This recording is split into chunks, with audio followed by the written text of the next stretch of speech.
So, you're thinking of moving your furry best friend to Israel. That's an amazing adventure, but let's be real, navigating the official rules can feel like a total maze. In this explainer, we're going to break it all down, turning a really complex journey into a clear, step-by-step guide to get your dog or cat there safely and legally. Yeah, the paperwork, the vet visits, the timelines, it can feel like a lot to track. I get it. But don't worry. We're going to walk through every single requirement so you know exactly what to do and, just as importantly, when to do it. All right, here's our roadmap for today. First, we'll touch on why all these rules exist in the first place. Then, we'll find the simplest path forward, what I'm calling the easy path. After that, we'll dive into the critical health checks and all that essential paperwork. And finally, we'll walk through what happens when you actually land. So, let's get into it. Okay, first up, let's talk about the why. Why are there so many rules? Well, it really boils down to one big reason. Israel's Ministry of Agriculture has these strict import regulations to protect both public health and, of course, animal health. The main goal here is to stop dangerous diseases, especially rabies, from entering the country. It's all about keeping everyone, animals and people, safe. So that brings us to the first major fork in the road. You see, legally, pretty much every animal entering Israel needs an import license. But there's a much simpler route for most of us with personal pets, and that's the one we're going to focus on. Let's dig into how you can qualify for it. So you've basically got two options here. The standard import license, that's the formal, more involved application process, but then you have the license exemption. Think of this as the streamlined path, the express lane designed specifically for people traveling with their own pets.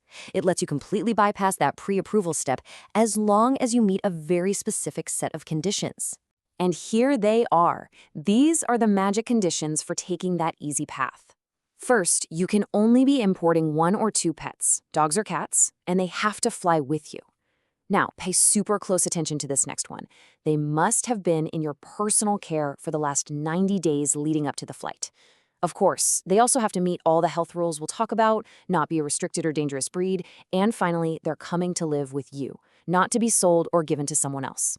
And just so you know, this isn't just some friendly advice we've cooked up. We're pulling this directly from the official playbook.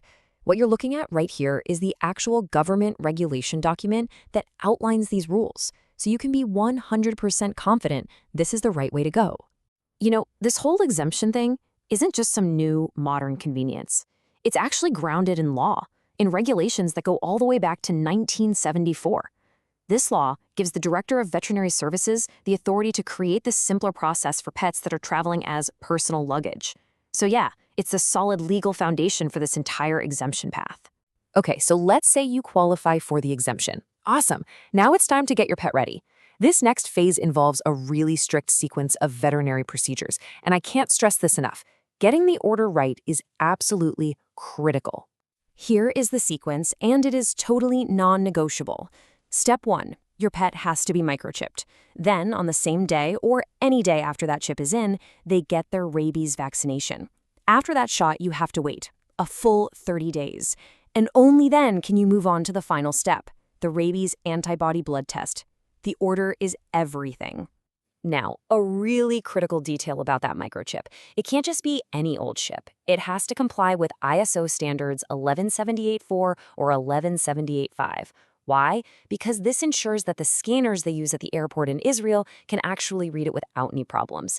So please, double check this with your vet. And let's talk about that waiting period, because it's a common place where people can trip up. You absolutely must wait a minimum of 30 days between the rabies shot and the blood test. This isn't just an arbitrary rule. That period is required to make sure the vaccine has become fully effective in your pet's system.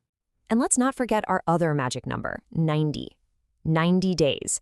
This just reinforces that key requirement for the license exemption we talked about earlier. The authorities really want to see that this is genuinely your pet, not an animal you just picked up last week to bring into the country. Okay, your pet has passed all the health checks. You're doing great. Now, it's time to get all the proof on paper. This section is all about turning your vet's records into an official, government-stamped, international travel document. The main document you're going to need is the official veterinary health certificate. Seriously, just think of it as your pet's passport for this trip. Your vet will fill it out, confirming the microchip number, the vaccination dates, the results of that antibody test, basically certifying that your pet is healthy and fit to travel. But here's the step that makes it all official. This is what connects your local vet to the government. Your vet's signature alone isn't enough. The health certificate must be endorsed. That means stamped and signed by an official government veterinary authority in your country. So, for example, if you're in Canada, that would be the Canadian Food Inspection Agency, the CFIA. And this slide shows you exactly how those two pieces connect. On one side, you've got Israel's import rules. On the other, you have your home country's export process. Your government's job here is to be the bridge, to officially certify that your pet meets all the rules of the country you're going to. Okay, the timing on this last part is really, really tight. Your vet has to complete and sign that health certificate no more than 10 days before your flight. Then you have to take that document to the government authority for their official endorsement, all within that same 10-day window. And on travel day, you have to hand carry all the original hard copy documents with you. No copies. All right, you've done all the prep, you've got the stack of paperwork, and your flight has just landed at Ben Gurion Airport. You're almost there. There's just one final, pretty simple step before you and your pet can head off to your new home. So, once you've collected your pet, you're going to head over to the veterinary services station right there in the airport. An official will do a few final checks. They'll scan the microchip to make sure it matches the paperwork. They'll carefully review all of your endorsed documents. And they'll just give your pet a quick visual health check to see that they look healthy and well. And once that's done, that's it. Success! You get the final approval and you are officially cleared. You and your pet have successfully navigated the whole process and are totally free to begin your new life together in Israel. Congratulations! So, to wrap it all up in a neat little bow, here's the entire journey. First, start by confirming you qualify for that license exemption. Then follow the vet prep sequence: microchip, vaccine, weight, test, perfectly respecting those mandatory wait times. Next, get your paperwork endorsed by the government within 10 days of your flight. And finally, have all your original documents ready to go for inspection the moment you land. You know, following these steps really does turn what seems like a daunting task into a manageable checklist. And believe me, it is all worth it in the end. So, with all the how-to logistics covered, it really just leaves one final, much more fun question. What's the first adventure you'll take with your pet in your new home? What's the first park you'll visit or the first beach you'll walk on together? Because the adventure is really just beginning.